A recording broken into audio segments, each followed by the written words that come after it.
कि सज धज के खाकी सड़कों पे चलती है, सज धज के खाकी सड़कों पे चलती है, मानो माली के बगिया से खुशबू महकती है, मानो माली के बगिया से खुशबू महकती है। प्रिय का 16 श्रृंगार भी फीका पड़ जाता है, जब पाँव में बूट सिर पे टोपी तन पे वर्दी चढ़ जाता है। अपराधी अपराध करके कहीं भी जाएंगे, पुलिस की जाल से बच नहीं पाएंगे। पुलिस वालों की ताकत की कोई आजमाइश नहीं होती, खाकी ऐसे ही हर दिल की ख्वाहिश नहीं होती। जवनिया बार बार ना आई, कुछ कर ले हमार भाई, पढ़ लिख सीख बुद्धि विचार, कर ले अपन सपना साकार। फ्रेम में हमारे साथ एक पुलिस के आप जवान को देख रहे होंगे और ये सोच रहे होंगे कि आखिर एक पार्क में पुलिस के जवान का मैं इंटरव्यू क्यों कर रहा हूँ, कोई बड़ा मामला है क्या? तो ऐसा नहीं है बिल्कुल। ये एक अपनी ड्यूटी के साथ साथ, देश की रक्षा के साथ साथ ये एक अच्छे लेखक हैं, अच्छे कवि हैं। अपनी कविताओं से लोगों को जागरूक करते हैं और एक नई दिशा देने का काम करते हैं, ताकि जो बच्चे अपने रास्ते से भटक चुके हैं वो इनकी कविताओं से, इनकी लेखकी से, इनकी गायकी से वो वापस आएँ और अपने लक्ष्य को प्राप्त करें। हम इनसे ढेर सारा बातचीत करेंगे और जानने समझने का प्रयास करेंगे कि आखिर ड्यूटी है, अच्छी खासी कमाई है तो बिंदास खाना पीना चाहिए, कहाँ किस लफड़े में फंस गए कि अब ये कवि बन गए। ऐसा तो नहीं कवि कि मतलब ड्यूटी छोड़ करके कवि बनेंगे। सबसे पहले बहुत बहुत स्वागत है आपका। धन्यवाद भैया, धन्यवाद भैया। ड्यूटी करते हैं, देश की रक्षा करते हैं और एक अच्छी खासी मुझे लगता है कि अर्निंग होगी, कमाई होगी, आपकी सैलरी होगी। लेकिन अभी अभी जो मेरी जो जानकारी है उसमें ये लग रहा है कि आप कह रहे हैं कि मैं एक राइटिंग करता हूँ, लेखक हूँ, कविता लिखता हूँ। इसके पीछे की क्या कहानी है, थोड़ा सा बताएंगे, फिर आगे बातचीत करते हैं और कुछ सुनते भी हैं आपसे। कहानी तो भैया लंबी है, क्योंकि देखिए नौकरी तो करना एक परिवार के लिए और अपना आवश्यकता पूरा करने के लिए किया जाता है, और इसीलिए करता भी हूँ। ड्यूटी में कोई किसी प्रकार की कमी नहीं मिलेगी। जो समय बचता है उसमें अपने मन का करता हूँ। अच्छा है, ये मेरा मन है, शौक़ है, दिल भरने के लिए करता हूँ। क्योंकि मुझे लगता है कि जो समय शेष बचता है उससे भी कहीं ना कहीं खपाया जाए, लगाया जाए। बिल्कुल। सो करके काटने से क्या फ़ायदा है? बिल्कुल। सो के काटने से उम्र बढ़ेगी नहीं, मरना टाइम पे ही है। इससे बेहतर है कि जो कुछ कलाएं हैं, जो कुछ लिखने की भगवान सद्बुद्धि दिया है, उसका प्रयोग किया जाए। पार्ट टाइम में उसको सामने लाया जाए। हाँ, अपने टाइम में करता हूँ, सरकारी टाइम में नहीं। अच्छा। अपने टाइम में करता है। जैसे आपने बताया कि मैं पार्ट टाइम में जो भी काम करता हूँ, मैंने कहा कि आप लेखक हैं, तो उसमें किस तरीके की गीतें लिखते हैं आप? जैसे मैं पहली बार तो सब शुरू किया था व्यंग लिखना, और अभी के दौर में मोटिवेशनल, फिर से व्यंग और श्रृंगार की बहुत कम शौक़ है। अधिकांश व्यंग ही लिखता हूँ और गीत भी लिखता हूँ। एक दो हो जाए? नहीं, गीत तो मैं गाता नहीं, लिखता हूँ, कोई गाता नहीं। हाँ, वही सुना दीजिए। लेकिन अभी आज मौके मिले हैं आप, तो कल पुलिस का एग्ज़ाम होने जा रहा है। हाँ, कल पुलिस का होने वाला है। हाँ, कल से समझिए वो एक कुंभ है, कुंभ ही लग रहा है। क्योंकि आज अखबार में दिया भी था कि यूपी का सिपाही बनने के लिए पूरा देश टूट पड़ा है। और मैं देखा, अखबार पढ़ रहा था, क्रमवार देखा तो बिहार, फिर से मध्य प्रदेश, हरियाणा, ऐसे कर करके लगभग 8-9 राज्य थे जो इसका एग्ज़ाम देने के लिए कल से शुरू हो रहा है एग्ज़ाम, 23 अगस्त से, और चलेगा 31 तक। तो इसमें शामिल हो रहे हैं। तो मैं सोचा कि कल के युवाओं के मोटिवेशन के लिए कुछ कविताएं पढ़ूं कि इस रंग से कितना लोगों को प्यार है कि जो यूपी का सिपाही बनने के लिए पूरा देश टूट पड़ा है। तो सुनाता हूं कि सज धज के खाकी सड़कों पे चलती है, सज धज के खाकी सड़कों पे चलती है, मानो माली के बगिया से खुशबू महकती है, मानो माली के बगिया से खुशबू महकती है। प्रिय का 16 श्रृंगार भी फीका पड़ जाता है, जब पाँव में बूट सिर पे टोपी तन पे वर्दी चढ़ जाता है। क्या बात है। प्रिय का 16 श्रृंगार भी फीका पड़ जाता है, जब पाँव में बूट सिर पे टोपी तन पे वर्दी चढ़ जाता है। इंद्रधनुष का रंग भी इसके आगे झील मिलाता है, काला गोरा सांवला सब पे जगमगाता है, सब पे जगमगाता है। ये कलर किसी के साथ भेदभाव नहीं करता है, सब पे चढ़ता है, तो सब पे जगमगाता है। ऐसे ही आम पब्लिक का सेल्फी की गुजारिश नहीं होती, ऐसे ही आम पब्लिक की सेल्फी की गुजारिश नहीं होती।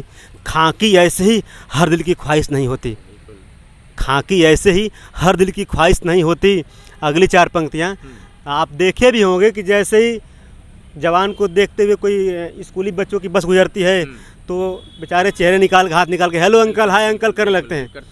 तो उनको मैं देखा लिखा कि हेलो हाय टाटा बाय जय हिंद का उद्घोष करते हैं, बड़ा होकर खाकी ही पहनूंगा कहकर मन में संतोष करते हैं। उसी टाइम से अपना पाल लेते हैं वो सब। बिल्कुल कि स्कूली बच्चे हेलो हाय टाटा बाय जय हिंद का उद्घोष करते हैं, बड़ा होकर खाकी पहनूंगा कहकर मन में संतोष करते हैं। बड़ा होकर तैयारी में जुट जाते हैं, कुछ मेहनत किस्मत से आते हैं, बाकी के सपने टूट जाते हैं। बिल्कुल, बाकी के सपने टूट जाते हैं। बाकी के सपने टूट जाते हैं।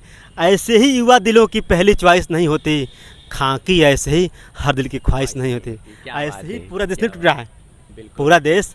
जहाँ महज कुछ ही सीटें हैं और लगभग 60 लाख लोगों ने इसमें फॉर्म पहले भरा था, परीक्षाएं भी दी थी, लेकिन उनका दुर्भाग्य था कि पेपर लीक हो गया और उसको लेकर के फिर आप कल परीक्षा होने वाले हैं। ना कि जो होता है अच्छा होता है, वो पेपर कैंसिल हो गया मैं अच्छा मानता हूँ, क्योंकि जब कहीं ना कहीं उसमें कमियाँ आ गई थी तो उसको कैंसिल करने में भलाई थी, क्योंकि अच्छे बच्चे मेरे नहीं हो पाते और जो साइड से आना चाह रहे थे सिद्ध मारना वो आ जाते। तो जो शॉर्टकट रास्ता अपनाया, जिनके पास पैसे हैं, पढ़ाई कम की हो, पैसे हैं, वो आसानी से हो जाते। और जो बच्चे मेहनत किए हैं, नंगे पांव सड़कों पे दौड़ करके तैयारी किए हो, जिनके मम्मी पापा खेतों में मजदूरी करके कि उनको इलाहाबाद पढ़ाया हो, तैयारी करवाया हो, वो बच्चे नहीं हो पाते, तो कहीं ना कहीं उनके साथ ये बहुत बड़ा अपराध होता और उनके साथ इस तरीके से अगर होता तो कतई उसका भविष्य माफ़ नहीं करता। और क्या कहेंगे? नहीं, कहना यही है, देखिए 4 पंक्ति उसमें और सुना दे रहा हूँ कि पुलिस कितनी मतलब वर्दी देख के लोगों को अच्छा लगता है, तभी तो मैं बताया पहले ना कि लोग टूट पड़े। किसी भी बच्चे से पूछ लीजिए कि बड़े होकर क्या बनना है, तो हाँ अंकल हम फौजी बनना है, हमें फौजी बनना है, हमें सिपाही बनना है, हमें पुलिस बनना है, हमें IAS बनना है, PCS बनना है, ऐसे लोग कहते हैं। गाँव एरिया के बच्चों का। हाँ, तो उसमें 4 पंक्तियाँ छूट गई, सुना रहा हूँ आपको कि गुंडा माफियों को मिट्टी में मिलाती है जब पुलिस अपने आप में आ जाती है। गुंडा माफिया को मिट्टी में मिलाती है जब पुलिस अपने आप में आ जाती है। अपराधी अपराध करके कहीं भी जाएगा, पुलिस की जाल से बच नहीं पाएगा। कहीं भाग कर चले जाओ। बिल्कुल, कहता है आदमी, कहते हैं कि पुलिस के अगर चाह दे तो एक पत्ता भी नहीं हिल सकता है। बिल्कुल, वही मैं कहा, कहीं भाग जाओ, बस पुलिस पूरी मनोयोग से लग जाएगी तो आप कहीं बच नहीं पाएंगे। तो अपराधी अपराध करके कहीं भी जाएंगे, पुलिस की जाल से बच नहीं पाएंगे। पुलिस वालों की ताकत की कोई आजमाइश नहीं होती, खाकी ऐसे ही हर दिल की ख्वाहिश नहीं होती। क्या बात है, बहुत खूबसूरत इन्होंने कविता कही। खाकी ऐसे ही नहीं हर दिल की ख्वाहिश होती।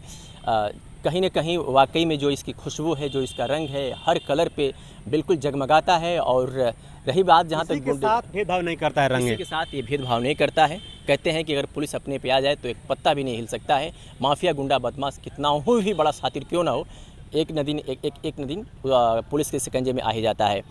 और क्या एक्सपीरियंस शेयर करेंगे? पुलिस ही तो पकड़ती है। बिल्कुल बिल्कुल। हाँ, अच्छा, अब कल जो बच्चे जा रहे एग्जाम देने के लिए, थोड़ा समय तो कम है, अब उन लोगों को व्यंग सुनाकर क्या करूँगा, लेकिन ज़रूर कहूँगा कि आने वाले भी टाइम में ये गौर रखेंगे कि जवानी जब आती है तो सबकी उम्मीद जगती है, माँ बाप भाई बहन नात रिश्ता सबकी, कि अब जवानी में आ गया बच्चा कुछ भी कर सकता है। तो जवानी में व्यक्ति चाहे तो पत्थर को पानी बना सकता है। इसलिए मैं कहता हूँ कि जवानी को व्यर्थ ना गंवाएं। जवानी आई है तब जो माँ बाप सोच रहे हैं उनके अनुरूप सोचिए। तो कुछ पंक्तियाँ आपके जरिए हवाले करूँगा उन युवाओं के लिए, वो जवानी के लिए, कि जवानियाँ बार बार ना आई कुछ कर ले हमार भाई। क्या बात है। जवानियाँ बार बार ना आई कुछ कर ले हमार भाई, पढ़ लिख सीख बुद्धि विचार कर ले अपन सपना साकार। यही एक उम्र है, बिल्कुल फिर वो लौट के आने वाली नहीं है, कभी नहीं। क्योंकि बचपन जो गुजरती है माँ बाप के सहारे गुजरती है, बुढ़ापा बच्चों के सहारे विपरीत हो। तो यही अपनी है, जो करना चाहो कर लो मरते दम के लिए। तो जवानियाँ बार बार ना आई कुछ कर ले हमार भाई, पढ़ लिख सीख बुद्धि विचार कर ले अपन सपना साकार। सफलता है जीवन का एक त्यौहार, कर मेहनत जग में नमो वाला बनाई, कर मेहनत जग में नमो वाला बनाई, कुछ कर ले हमार भाई जवानियाँ बार बार ना आई। उसके आगे 4 पंक्तियाँ कि गईला बढ़िया स्कूल बढ़िया कॉलेज तब वो कम पड़ जाता नॉलेज। कहीं पढ़ लीजिए आप, लेकिन अभी ज्ञान के मामले में अंतरात्मा कहती कि कुछ कमी रह गई है। गईला बढ़िया स्कूल बढ़िया कॉलेज तब वो कम पड़ जाता नॉलेज, सूझबूझ पर कर तू ध्यान, लड़का नहीं खा हो गईला अब सयान। अब जवानी के दहलीज पे हैं तो लड़के थोड़ी नहीं हैं, तो सूझबूझ पर कर तू ध्यान, लड़का नहीं खा हो गईला अब सयान। लेता बाबू माई के लजिया बचाई, कुछ कर ले हमार भाई जवानियाँ बार बार ना आई, कुछ कर ले हमार भाई, समैया बार बार ना आई। आखिरी 4 पंक्तियाँ बिल्कुल। समर्पित करता हूँ जी, कि जब तो खेल ही के बाद तो कोई बड़ा खेल खेलिए, खेल खेलिए, अंतर्राष्ट्रीय लेवल पे ओलंपिक खेलिए, और ओलंपिक कहाँ खेलिए, जाइए। ताकि ना कि नाम हो। हाँ। ये पत्ते ताश पत्ते हाँ, कार्ड और सब खेलने ऑनलाइन से गेम क्या, क्यों ऑनलाइन खेलते हो गेम भाई? से क्या मतलब क्या है? मतलब है? नुकसान खुद का होता है, अपना भी भी होता खराब है होती है। और माइंड भी डाइवर्ट होता है, हाँ। छवि भी खराब होती है, वही, सबसे बड़ी बात है। बिल्कुल सकारात्मक कार्य कीजिए। बिल्कुल। तो खेल ही के बाद तक खेला जूडो, कुश्ती, कराटा, छोड़ा मर्द ड्रीम 11 का साटा। खेल ही के बाद तक खेला, खेल ही के बाद तक खेला जूडो, कुश्ती, कराटा, छोड़ा मर्द ड्रीम 11 के साटा। दिन रात रहेला इंस्टे में इंगेज, रातों दिन इंस्टे में रहेला इंगेज, गांव समाज में कैला अपन खराब इमेज। जुआ में तो राजा राजपाट संग हार गई ने लुगाई, कुछ कर ले हमार भाई, जवनिया बार बार न आई। क्या बात है, सही बात है। ये एक माँ बाप की बड़ी उम्मीद होती है अपने, जब वो उनका बेटा जवान होता है। कहा जाता है कि एक जवान बेटा बुढ़ापे की लाठी का सहारा बनता है, और वो तब बनता है जब वो अपने पैरों पर खड़ा हो जाएगा। जो खुद अपने पैरों पर खड़ा नहीं होगा, वो बुढ़ापे में अपनी माँ बाप को कैसे संभालेगा। ये इनके पंक्ति से ये आपको सीख मिली, और ये समझाने और समझाने का आपको प्रयास कर रहे हैं। तो सही बात है कि जवनिया फिर बार बार ना आई, कुछ कर ले हमारे भाई। और क्या कहेंगे? नहीं, अब समय का ध्यान रखते हुए बिल्कुल। बस यही कहूँगा कि जो लोग जा रहे एग्ज़ाम देने के लिए, पीछे की बातें भूल जाएं कि मुझे लेट हुआ एग्ज़ाम कैंसिल होने से, ऐसा नहीं। बहाने देर नहीं, से आइए, बिल्कुल दुरुस्त आइए ना, आप आइए, गैर ना कोई आए। चलिए एक आखिरी सवाल करते हैं आपसे।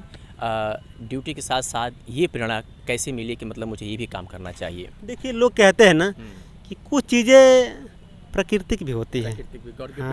हाँ, वही मान लीजिए। क्या ये बचपन से था शौक? बचपन का शौक मतलब जो भी रहा होगा, लेकिन मेरे धीरे धीरे संज्ञान में हाथ चलने लगा बीए के दौरान से। अच्छा तो उस टाइम मैंने कुछ नहीं लिखना, सुबह हल्का फुल्का करके अपना कागज मन करते थे। अच्छा। जब बीएड करने चला गया टीडी कॉलेज बलिया में, तो बीएड के दौरान उस टाइम बड़ा कुल अभियान चल रहा था टीडी कॉलेज में। तो उस टाइम मैं नारा लिखा था, स्लोगन लिखा था। फिर नौकरी चावकरी लग गई, उसके बाद से चले गए 38 BNSSB तवांग में। अच्छा। फिर वहाँ से जब वापस मैं आया तो फिर पीएससी में हो गए। उसके बाद 2 साल कारागार पे रहा। कारागार जो 2021 से लेकर 23 तक, ये मेरे जीवन के लिए खराब भी रहा, अच्छा भी रहा। खराब तो नहीं कहूँगा, खराब कहने वाले जो बात है उसको अब कहना, बिल्कुल वो हाँ, नेगेटिव बात हो जाएंगी। क्योंकि उसी दौर में मेरे पिताजी का साथ छूट गया। तो इसलिए उस हिसाब से ख़राब था। लेकिन बाकी मेरे जीवन के लिए ये गीत कविताएं जो भी लिखने का जो शौक़ जगा, वहाँ से उठ गया। बिल्कुल। ये रविशंकर जी हैं, रविशंकर यादव।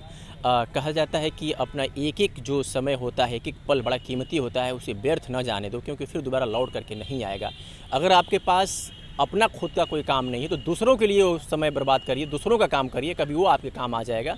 इसलिए कभी व्यर्थ समय को न गंवाइए। जैसे इन्होंने तमाम बातें कही कि कविता के माध्यम से कि ये लूडो और ये गेम खेल करके अपनी इमेज क्यों ख़राब कर रहे हो, खेलो तो जूडो कराटा खेलो, अंतर्राष्ट्रीय लेवल पे ओलंपिक में जाओ, ताकि वहाँ पर भी नाम, क्योंकि कोई भी फील्ड ख़राब नहीं होता है। इस कैसी लगी इनकी कविता, कमेंट करके हमें ज़रूर बताइएगा। क्या आपका कोई चैनल भी है सोशल मीडिया पे? नहीं, बस नॉर्मली पेज है रवि सिपाही के नाम से। रवि सिपाही के नाम से पेज है। रवि सिपाही। चलिए, तो रवि सिपाही के नाम से इनका पेज है, वहाँ पर भी और भी इस तरीके की कविताएँ और तमाम तरह कविताएं, तमाम तरह के आपको वहाँ पर मिल जाया करेगी। तो वहाँ पर जाकर के आप विजिट कर सकते हैं। शुक्रिया।